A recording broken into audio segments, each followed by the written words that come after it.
Bom dia, professor. Eu, Thiago e o João Eduardo vamos estar fazendo a apresentação do terceiro trabalho avaliativo de instalações elétricas, que é um trabalho que vai investigar as diferenças entre a NBR de 5.419 de 2015 e a nova que foi estabelecida em 2026. Eu gostaria de iniciar o trabalho explicando o que a NBR prevê fazer, que ela é uma norma que prevê estabelecer diretrizes no nosso sistema de proteção de descargas atmosféricas, ou seja, nas SPDAs nacionais, com o intuito de proteger pessoas, animais, dentro e fora de edifícios. Ela prevê também proteger contra danos físicos às estruturas e também prevê o funcionamento amplo do sistema elétrico, que que em vários casos, como por exemplo hospitais, é necessário que esteja em funcionamento o tempo total, por causa que qualquer apagão pode ser letal aos pacientes. E é isso que a CNBR prevê no fim do dia, que é o funcionamento pleno, segurança de pessoas e diminuir os riscos às estruturas, aos edifícios. Daí esse próximo slide é o fator principal que motivou essa mudança para a nova versão, que é se alinhar ao mercado internacional. Que, como o slide está dizendo, ela está alinhada à IEC 62305 de 2024. Essa IEC sendo a Comissão Internacional de Eletrotécnica, que prevê padrões para a indústria internacional no contexto de engenharia elétrica. Essa norma que eles fizeram, tem o mesmo intuito da NBR 5419, que é a proteção contra os raios, contra as descargas.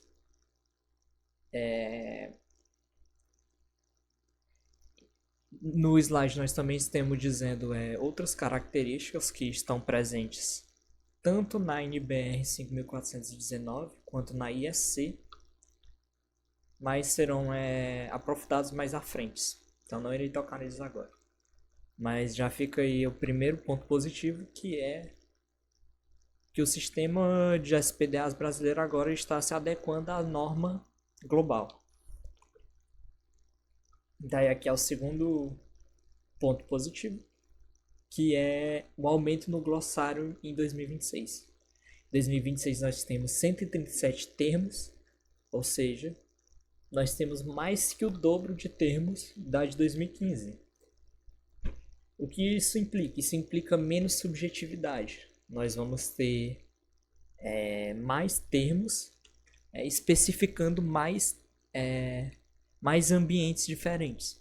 Um termo de 2015 podia muito bem estar ligado a 3 termos diferentes que nós temos na de 2026. Ou seja, nosso segundo ponto positivo dessa mudança é a diminuição da subjetividade que tínhamos na hora de propor SPDAs.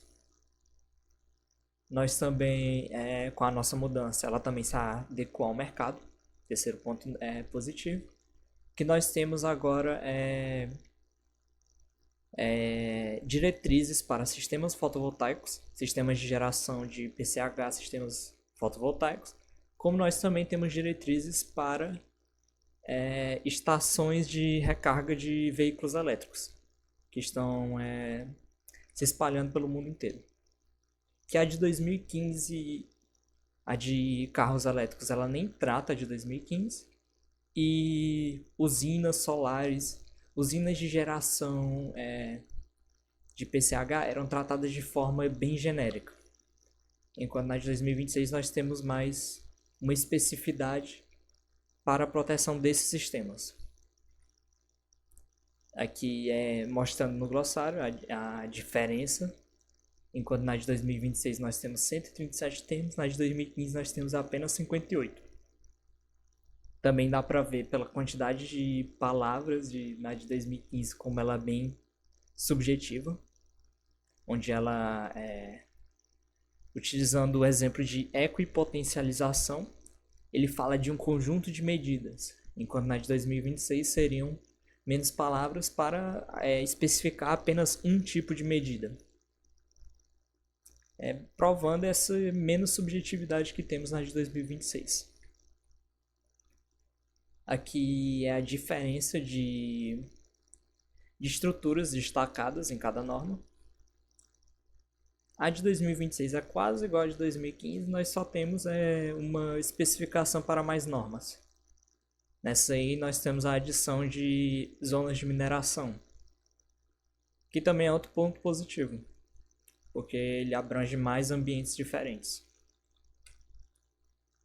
Daí agora é a análise de risco, que é o índice de densidade de descargas atmosféricas. A norma de 2015 ela previa a obtenção desse índice NG por meio de mapas do país que tinham cores destacando o valor do índice. Ou seja, ficava mais difícil de obter um valor exato de um município, que era mais conveniente, mas na hora dos cálculos nós poderíamos ter uma grande diferença do valor real. Tanto que na de 2026 agora nós temos uma tabela que vai descrever os valores desse índice para cada município brasileiro, que é o que está previsto no próximo slide. Daí observando como o índice de descargas atmosféricas era obtido entre a norma 2015 e a norma de 2026. Nós notamos que na norma de 2026 é um mapa com cores, onde se nós tivéssemos 3 projetistas diferentes tentando obter o índice NG de um pequeno município do Brasil, eles teriam problema de obter um valor exato, que é o que a norma de 2026 prevê consertar. Nós vamos ter uma tabela que vai especificar valores para cada município, que são valores obtidos pela NASA, que vão atualizando todo ano. Ou seja, isso só corrobora ainda mais no ponto positivo da diminuição da subjetividade que nós tínhamos na norma de 2015. Daí agora nós vamos falar da análise de risco. A norma de 2015 nós tínhamos 4 riscos, risco 1 até o risco 4, enquanto na de 2026 o risco 2 foi totalmente eliminado em razão da adição da nossa frequência de danos tolerável, que para sistemas extremos ela possui o valor de 0,1 eventos por ano, no máximo, e o risco 4 também foi quase que eliminado. O projetista vai decidir se ele vai utilizar ele ou não no projeto. Daí, outro ponto positivo é uma maior facilidade no cálculo de risco na norma de 2026. Porque os riscos de 2015, a avaliação deles era feita por meio de cálculos teóricos e mais complexos. Eram basicamente apenas estatística pura. Enquanto na de 2026 nós temos algo mais objetivo.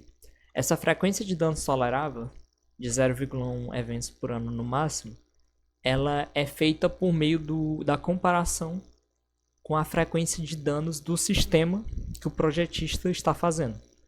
Essa frequência é encontrada de forma mais prática. Nós temos índices estabelecidos que serão usados no cálculo, os índices de número de eventos perigosos e a probabilidade de dano, que nós vamos usar para encontrar a frequência de danos, que o projetista deverá comparar com a frequência de danos tolerável. Se o valor estiver menor que a frequência de danos tolerável, o sistema de proteção de descargas atmosféricas pode ir à frente porque ele está atendendo à norma de 2026. Seja outro ponto positivo, é a objetividade nos cálculos. Nós temos menos cálculos complexos, teóricos, na nossa nova norma. Daí mostrando análise do risco. Novamente, só para acentuar o que eu havia dito, que foi o risco 4 e o risco 2 sendo basicamente omitidos na de 2026, enquanto o risco 4 ele fica sendo um risco opcional. Ele será feita a análise apenas caso o projetista deseje. Daí o risco 4 estará integrado nessa análise, que será comparado com os riscos toleráveis RT, na norma de 2026. Certo, dando continuidade à análise das diferenças entre a NBR 5419, vamos olhar agora para a parte 3 e a parte 4. Também tivemos mudanças importantes que complementam as demais mudanças apresentadas anteriormente. Então, primeiramente a gente vai ver o que mudou acerca de danos físicos à estrutura na parte 3. Vamos vir com o aterramento e o método de Franklin. Em 2015 a gente tinha dois tipos de arranjo para aterramentos, eles eram separados, e para o método de Franklin a gente tinha tabelas com ângulos fixos para um certo nível de sistema de SPDA. Agora em 2026 veio uma padronização do arranjo de aterramento, então o arranjo A ele foi retirado, e aí a gente tem agora só uma nova forma de calcular os ângulos de proteção para o SPDA, que no caso são por curvas matemáticas, elas são apresentadas na norma. Analisando aqui sobre o sistema de aterramento, a gente via como ele era geral, ele não tinha muita especificação, só demonstrava mesmo os tipos que a gente poderia introduzir, e ele não diferenciava, ele trazia esses dois tipos de aterramento. Agora é padronizado, não tem mais aquela subjetividade, é muito direto e bem estruturado. Você agora precisa seguir à risca todos os componentes certos para poder desenvolver um sistema de aterramento eficiente. Aqui falando sobre o sistema de captação, que é onde entra como era calculado os métodos. Agora não é mais por ângulos, como ele fala aqui. A gente vê que tinha cerca de 3 métodos e fala sobre a parte da tabela dos ângulos. Agora a gente vai ter uma norma bem mais detalhada. A gente pode ver aqui que ele fala os mesmos métodos, mas agora ele especifica qual é o adequado para cada caso. Por exemplo, aqui o método das malhas, ele não é aplicado agora em superfícies curvas, mas antes ele entrava aqui para ser em qualquer superfície. Então foi feito um estudo e aí a norma especificou isso. Então agora não é mais, na verdade é mais direto. Agora falando sobre a parte de materiais de instalação, também ainda na parte 3, sobre os sistemas de descida e os materiais que eles poderiam ser feitos. Antes tinham só tabelas focadas em cobre, alumínio e aço. Agora são feitas tabelas mais diversificadas com outros itens. E agora tem regras específicas para os condutores de descida. Aqui mostrando na norma de 2015 a gente pode ver que a norma só especificava a parte de distanciamento dos condutores de descida da parede para pelo menos 0,1 metro, apenas se ela fosse de um material altamente combustível. Nesse caso, agora atualmente, ela já especifica para ser geral e para ter menos chance de acontecer problemas com essa parte. Então ela é mais criteriosa acerca disso, por conta dos condutores de descida. Agora falando sobre o plano de manutenção e documentado. Antes era só recomendatório, a gente não apresentava uma recomendação, não apresentava que era obrigatório ter essas inspeções periódicas, algo sem inspecionamento, porque era mais tratado como um sistema passivo.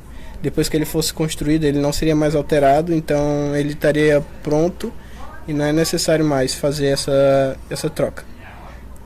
Agora, com o novo regulamento de 2026, a norma ela especifica que deve ser tratado um relatório aqui sobre os laudos e a manutenção do documento. A gente pode ver aqui. Aqui a norma apresenta as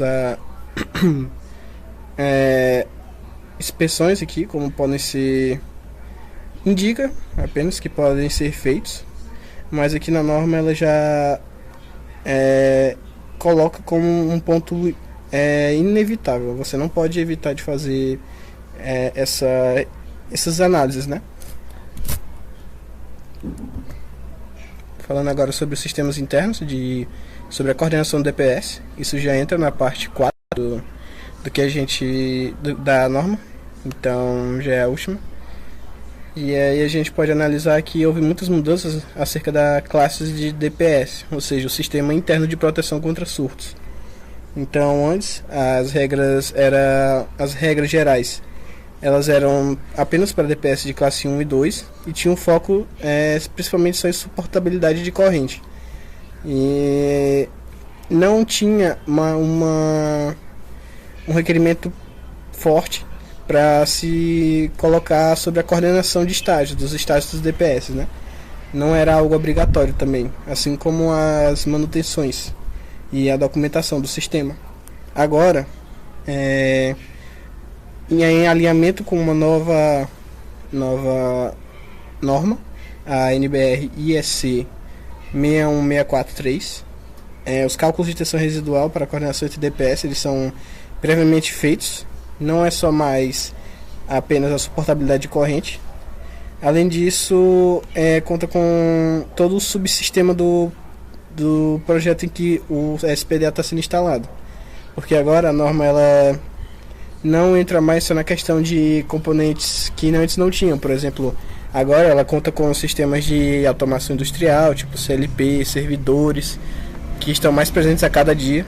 E a gente também vai ter a inclusão dos sistemas de geração distribuída, como painéis solares, que normalmente às vezes não é comum você encontrar eles com inversores, no caso de sistemas on-grid, né?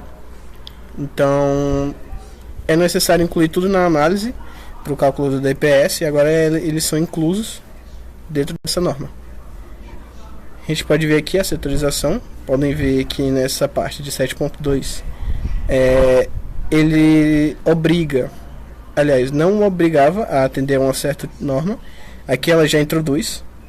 Então já introduz aqui acerca da geração fotovoltaica. A gente já tem outras normas entrando aqui também embaixo, porque ele introduz essa comunicação com a nova norma para sim ter uma maior segurança e atender aos pré-requisitos necessários do sistema devido ao novo cálculo, porque o sistema ele pode ser atualizado agora e que antes não precisava, ou estava adequado, mas a nova norma, agora ele tem que ser adequado à nova proposta, né? E aqui é um quadro de resumo geral de 2025-26. A gente vai ter aqui um breve resumo sobre o glossário. A gente teve termos dispersos, agora a unificação dos termos. Então, os termos iam até 3.58, se não me engano, e agora vão ter 137 termos, ou seja, ele abrangiu muito mais novos índices. E agora aqui a gente tem a diferença do cálculo dos índices NG. Então antes era pelos mapas exáricos, agora temos datas de lista, uma listagem de todas as cidades, de todos os municípios do país. Temos acerca dos riscos, os arranjos que falamos agora, os tipos de cálculo para os métodos de captação, os materiais que podem ser incluídos agora no sistema de descida, a manutenção agora como plano obrigatório e um alinhamento com a NBR IEC 61643 para a entrada na coordenação de DPS, né? Então aqui foi todas as referências que a gente usou. Tá tudo aqui colocado. E é isso. Daí eu gostaria de terminar a apresentação pontuando os pontos positivos e negativos da transição da norma de 2015 para a norma de 2026. E começando pelos pontos positivos principais, sendo que a norma de 2026 é bem menos subjetiva que a norma de 2015. seja com a troca do mapa com cores para a obtenção do índice NG por uma tabela com parâmetros claramente definidos de cada município, ou seja pelo aumento de termos, número de termos a nossa de 2026, que tem mais que o dobro de termos que a norma de 2015, ou seja, abrangindo mais ambientes de forma bem mais específica, dando menos margem para a subjetividade do projetista. Outro ponto positivo é que agora os sistemas de SPDA não estão mais presos no tempo. Eles não são mais esquecidos, porque agora na norma é previsto planos para o futuro, planos de adequação para as novas tecnologias, como também é previsto manutenções regulares. Que nos leva ao nosso último ponto positivo, que é maior segurança. Nós vamos ter maiores manutenções, ou seja, nós vamos ter menos riscos às estruturas de prédio, menos riscos a pessoas e animais, e maior segurança para todos os envolvidos. Daí os pontos negativos principais, o primeiro sendo que os edifícios anteriores, os edifícios projetados anteriormente dessa norma vão ter que sofrer um novo cálculo, ou seja, eles vão ter um custo maior por causa dessa rigidez dos novos cálculos, que vai aumentar os custos. Outra coisa que também pode aumentar os custos é que a manutenção agora, por ser obrigatória, todos os edifícios, seja condomínios, seja estádios, qualquer estabelecimento vão ter custos maiores para os consumidores, visto que essa manutenção agora é obrigatória em todos os edifícios. E por fim, o último ponto negativo que conseguimos encontrar foi uma maior complexidade nas curvas matemáticas utilizadas para a parte 3 da norma. Elas são bem mais, elas exigem bem mais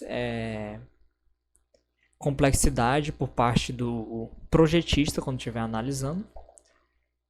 Então ela tem maior margem para erros.